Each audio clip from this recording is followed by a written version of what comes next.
Welcome back. So, we will now discuss conservation of mass with the open system. So, I hope it is clear that we had a control volume and we considered an inlet plug. So, the mass that was in the inlet plug and the control volume is the same mass that occupies the control volume and the exit plug after time delta t. So, that part can be considered a closed system whose boundary has shifted at the inlet plug side and gone towards the exit on the exit plug side. So, let me just draw it again for you, so that it becomes very clear what is the closed system that we are considering. So, let me draw another version of my open system control volume here. So, this was the control volume. At time t, we had a certain mass occupying this inlet plug here as well as the control volume here. At time t plus delta t, what has happened is that the situation has changed, and I will just try to redraw this thing on the right here. Hopefully, it looks similar.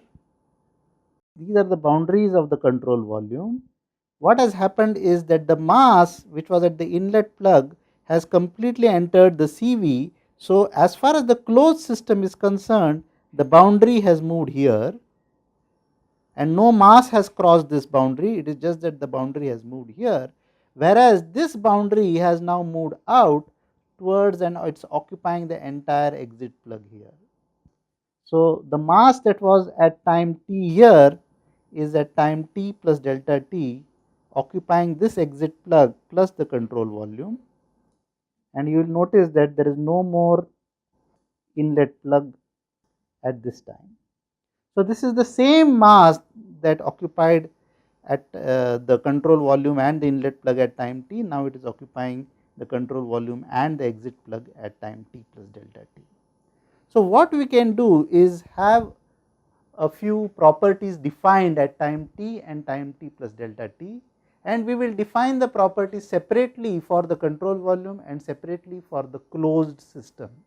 So, for the control volume, for example, we can have m CV, which is the mass of the control volume, and we can put in brackets t to tell that it is a function of time. Similarly, we could have other properties p, rho. For the system, we will say, for the closed system, we will say its mass is m system. And we can say presently that it is a function of time t, but of course, for the closed system, the mass remains constant. There is no mass flowing across its boundaries. So, the mass at time t is the same as mass at time t plus delta t for the closed system. So, what I will do is now I will try to take this forward by considering that the mass of the closed system remains the same and figure out what is the mass of the control volume as we move from time t to time t plus delta t. So, let me just write down the equations now. So, I will write down m system, which is the mass of the closed system at time t plus delta t, is the same as mass of the closed system at time t. But what is the mass of the system at time t plus delta t? It is the mass in the control volume at time t plus delta t plus the mass in the exit plug, that is what is there at time t plus delta t, plus mass. So, let me write a small m here, exit plug. This should be equal to mCV at time t plus mass in the inlet plug. So, we have now come down to a closed system. We know mass does not cross its boundaries, it is a fixed mass system, but you realize that now we have got the mass of the control volume into the picture, and then there is this mass of the two plugs. So, you will realize that the mass of the inlet plug and the exit plug need not be the same, it depends on the velocities and densities at the inlet and exit. So, the mass in the control volume can actually change, and it is reasonably obvious because these need not be the same. So, what do we do now? We have to now figure out what is an expression for finding out the mass at the exit plug.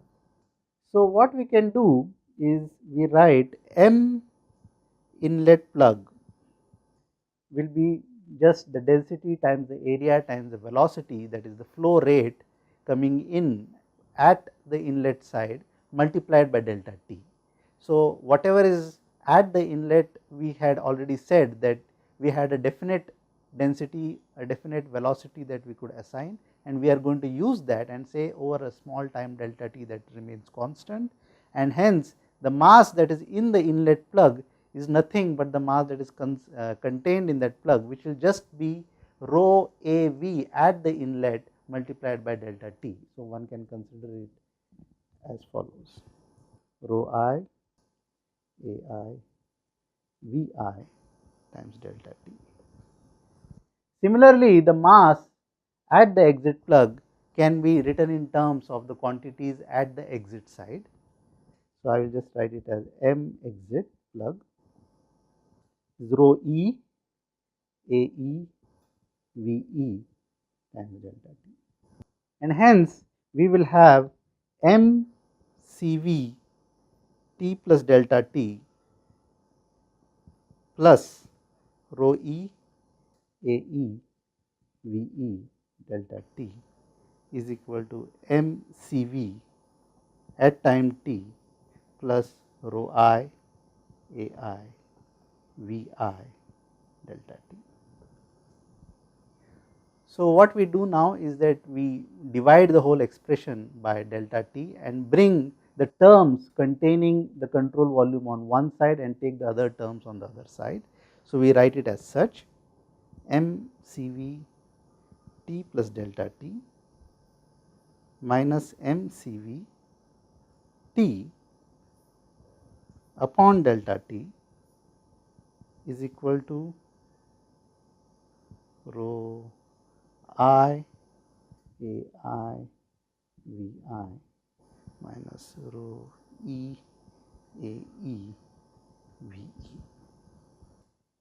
Now, what do? We say we will reduce delta t to an infinitesimal quantity, which means the left hand side is nothing but the time derivative of the mass in the control volume. So, I can just write the left hand side as such as delta t tends to 0. So, this is my expression for what is the mass changing in the control volume as a function of time. So, it depends on what is the inlet flow rate and what is the exit flow rate. So, you can realize that whatever is on the right hand side, which is rho into A into V, can be written as a mass inlet flow rate at the inlet and a mass exit flow rate at the exit, and that is how we will write it now, and we will make it very simple. So, you will realize that we have just considered a 1D situation at both inlet and exit, assumed uniform velocities, we know the area, we know the rho at both the inlet and exit, and we have written it as such. If things varied and if there are multiple inlets and exits, you can just generalize it, that you could just go ahead and integrate over all the inlets and exits. So, right now for this single inlet single exit system, we can write the following expression. So, we write m dot I is rho I A I V I and m dot E is rho E A E V E, and thus we write d m C V by d t is nothing but m dot I minus m dot E, and this is our basic form for conservation of mass. Notice we could have taken a differential approach as is done in fluid mechanics and had an integral and a divergence term, but this is very simple. We have just taken one inlet and one exit and assumed uniform flows at inlet and exit, and just come up with an expression as to how the mass in the control volume will change by considering this inlet and exit plugs, coming up with a closed system, figuring out that the mass in the closed system cannot change with time, and hence figuring out how the mass in the control volume will change as a function of time. So, it just depends on how much mass is coming in at the inlet and how much mass is going out at the exit. So, once we are sure about how to go about doing this, we can take up the first law as the next step. Thank you.